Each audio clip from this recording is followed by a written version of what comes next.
présenter s'il vous plaît. man maay Momar Talla Mbaye di porte-parole conseiller juridique bu association dénommée les expérimentés de Thiès. Pour le moment man maa nekk le président du renouveau des traditions originelles du Sénégal ñu da ko wax RETRO mooy projet bi ñu yor actuellement. waaw justement symposium bi ngeen ci amal sax symposium régional lan moo ko waral. Symposium bi dañu jël toute la région établissement yi scolaires yi ñu wax leen ñu ñëw ñu def symposium ak ñoom pour waxtaan ak ñoom en collaboration nag avec le recteur de l'université ak l'inspection d'académie de Thiès pour ñu delloo xale yi restituer leen ñun sunuy expérience ak yar bi nu yare woon mu jëm ci les valeurs cardinales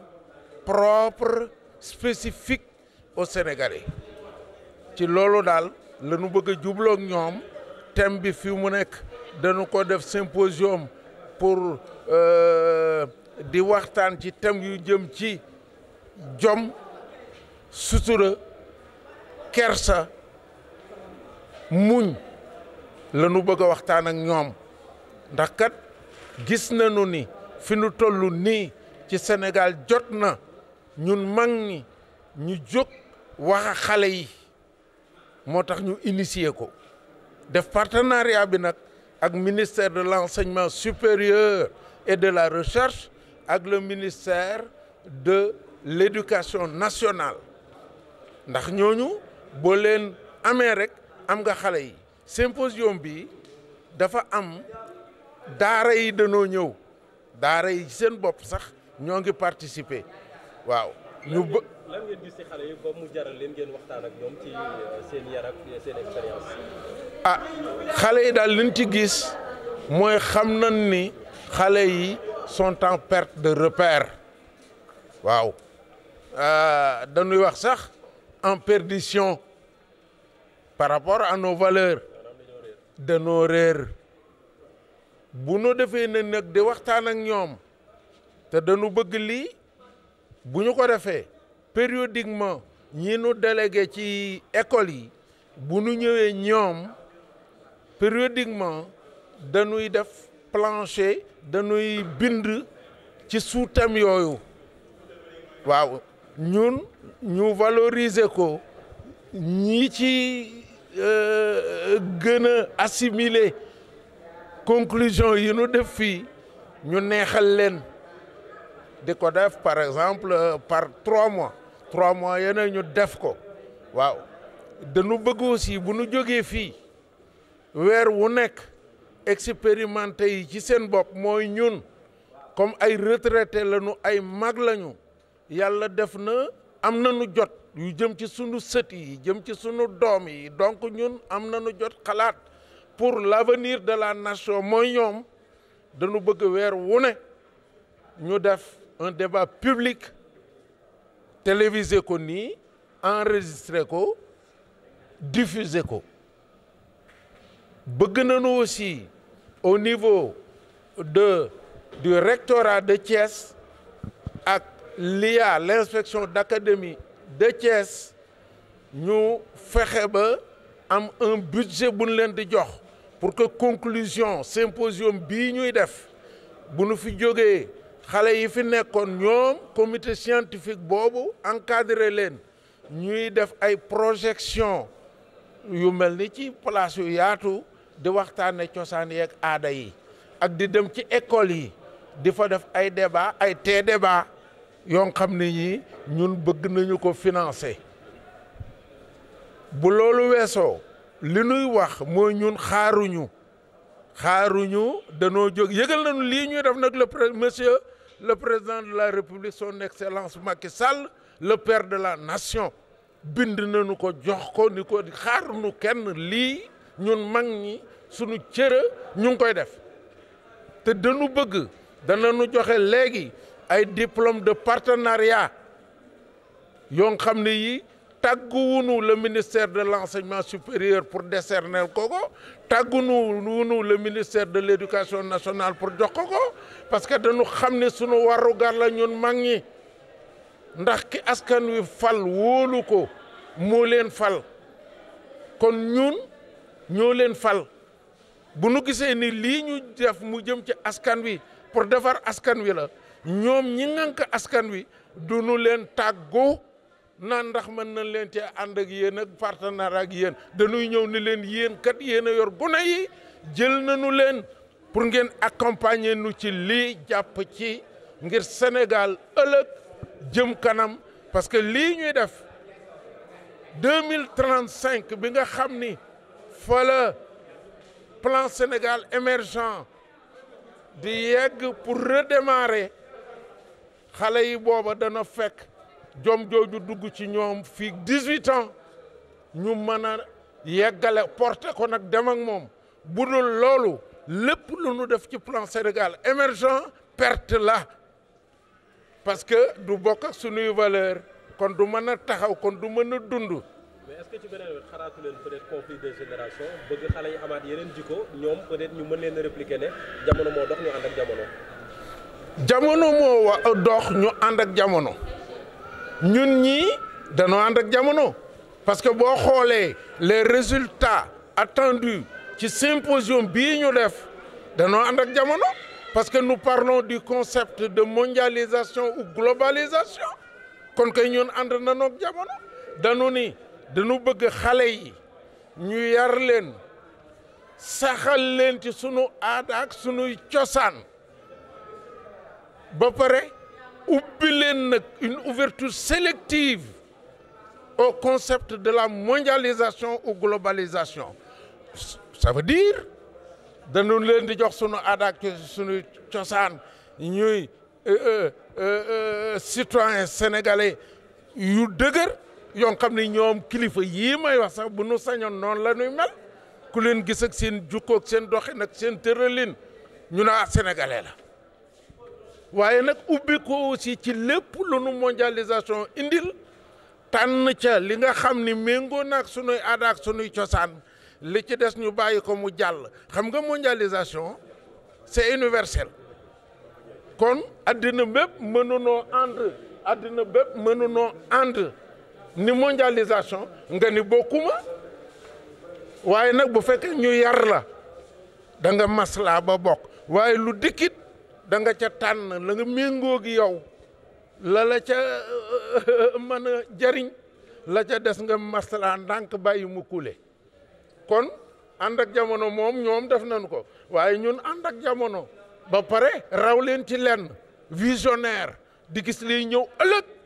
moo tax ñu organiser lii pour ànd ak ñoom sunu réew jëm kanam projet yii nuy def jëm kanam bu ngeen gisee ñu nu def partenaire yëpp du ngeen ci gis lu dul ay ministère ñun binduñu sax ministre tel déedéet institution yi leen jël partenaire da nga cay gis ministère de l'éducation nationale ou ministère de l'enseignement supérieur et de la recherche moom nga cay gis doo ci gis benn turu ministère benn ministre bu ëllëgee ministre bu fa jógee it l'institution est là nous on continue notre partenariat ak l'institution ñoo ngi ñaan nag le président Macky Sall lii moo mën a jëmale réew mi kanam le plan Sénégal émergent lii moo ko mën a pérenniser ba bis bu nu yeggee à échéance en 2035 jukko yi koy jël sell méngoog sunu aada ak sunu cosaan kon na ci jàpp moom le président Macky Sall pour que lii ñuy taxawal kat ñoom ñoo ca mën a jàpp parce que ñoom la yàlla jox askan wi na ci jàpp réew mi jëm kanam incha allah merci. Bonjour, c'est Ndeye Nar Beye, Madame Djiba. Je suis la chargée du partenariat au niveau de l'inspection d'académie de Thiès. La pertinence de ce symposium aujourd'hui organisé par les expérimentés de Thiès, selon vous? Voilà, saluer l'initiative des expérimentés de Thiès d'avoir associé l'inspection d'académie à l'organisation de cet événement de haute portée. Le remercier d'avoir compris que l'école, c'est l'école de la communauté. Et tout un chacun a sa touche, a sa pierre à mettre sur l'édifice pour que vraiment les résultats escomptés soient atteints. C'est une activité parascolaire qui répond à une exigence de l'heure, à savoir la restauration des valeurs cardinales, la promotion de la citoyenneté auprès des enfants dans le secteur de l'éducation et de la formation. C'est extrêmement important dans la mesure où, en dehors de l'espace scolaire, les enfants retournent chez eux, dans la communauté, et là, la communauté a en charge l'éducation. Donc, s'ils sont conscients qu'ils doivent mener à bien leur partition, l'école sénégalaise, à travers le ministère de l'Éducation nationale, ne peut être que preneur. Alors, les saluer pour ces initiatives et vraiment savoir l'intérêt de cette activité de ce matin qui, au-delà de la portée patriotique que ça est, vraiment nous amène à repenser en vue de sortir avec des conclusions probantes pour essayer de voir comment mener un suivi par rapport à tout ce qui sortira des travaux de ces 2 journées qui sont organisées au lycée technique de Thiès à cet événement. Et pour le suivi, l'école, l'inspection d'académie les accompagnera selon la disponibilité des moyens et l'inspecteur a promis de ne ménager aucun effort vraiment pour que ce suivi-là soit assuré et bien assuré. Ce symposium est peut-être une autre manière de combattre la perte de repères constatée chez les jeunes. Justement, ça c'est un constat général. Nous avons vu que vraiment, ce n'est pas seulement au Sénégal, et même au Sénégal, on peut vraiment se réjouir d'avoir toujours à notre sein quand même certaines valeurs qui sont vraiment conservées. À l'image de ce qui se passe au niveau mondial, nous vivons la mondialisation et ce peu-là, nous voulons le préserver et même l'améliorer à travers ces activités-là. Donc il n'y a pas une déperdition totale, bien qu'il y ait quand même ce manque quelque part de repères qui est noté, mais parce qu'il faut aller à l'extérieur pour remarquer ça, pour savoir que le Sénégal conserve encore certaines valeurs. Et ces valeurs-là, vraiment, c'est le moment de les stabiliser, de les conserver et de les améliorer auprès des enfants. Et vraiment, nous saluons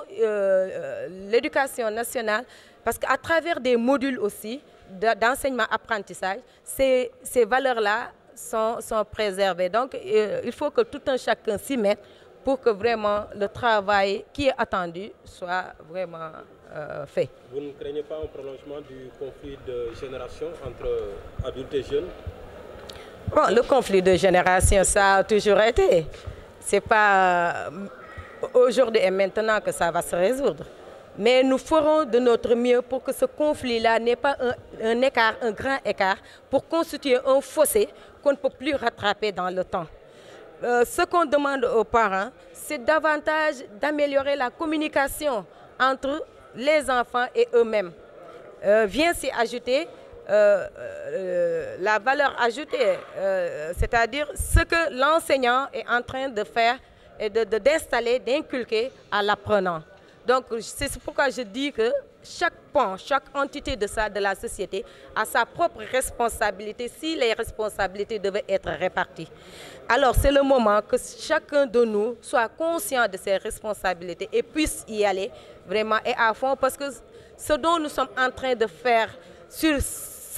eux qui nous sommes en train de travailler, c'est ce que nous avons de meilleur. Et nous voulons, c'est le seul parent, c'est le seul enseignant qui veut que son enfant ou son élève le dépasse et le surpasse dans l'avenir. Et ça, vraiment, nous le comprenons bien en tant qu'éducateurs. Et vraiment, nous nous attendons toujours à cela pour la réussite de nos enfants, pour la réussite de l'école sénégalaise, pour que tout ce qu'on a eu à installer en tant que réforme, en tant que texte, en tant que réflexion pour améliorer les apprentissages, les enseignements-apprentissages,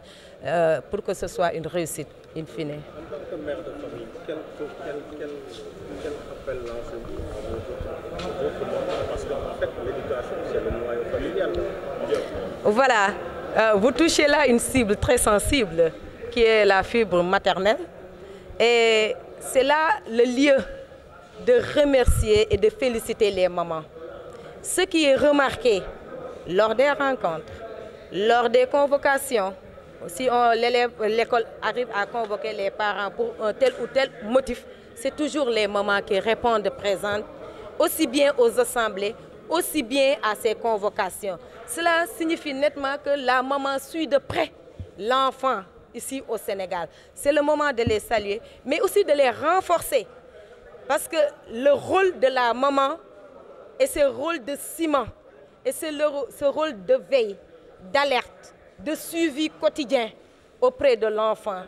Le temps qu'on doit donner à notre enfant, au-delà de l'enseignant qui a une obligation de respecter certaines heures de travail, c'est la maman seulement qui vraiment donne ce temps entièrement à son enfant. Donc je crois que c'est le moment de saluer vraiment les mamans sénégalaises pour le suivi qu'elles apportent à leurs enfants et le moment aussi de leur demander davantage de communiquer avec les enfants, de les suivre de plus près, de venir souvent à l'école pour essayer de voir comment se comporte l'enfant au niveau de l'établissement. C'est extrêmement important. Si l'enfant sait qu'il est suivi au quotidien, là, vraiment, il y a moins de dérives. Et là, c'est un appel qu'on fait. Vraiment, nous en appelons aux mères de famille, mais aussi aux parents, aux pères, de venir aussi vraiment suivre les enfants, pourquoi pas. Donc ça, si l'appel devait être fait, ce serait à l'endroit des pères de famille plutôt. Voilà. Merci.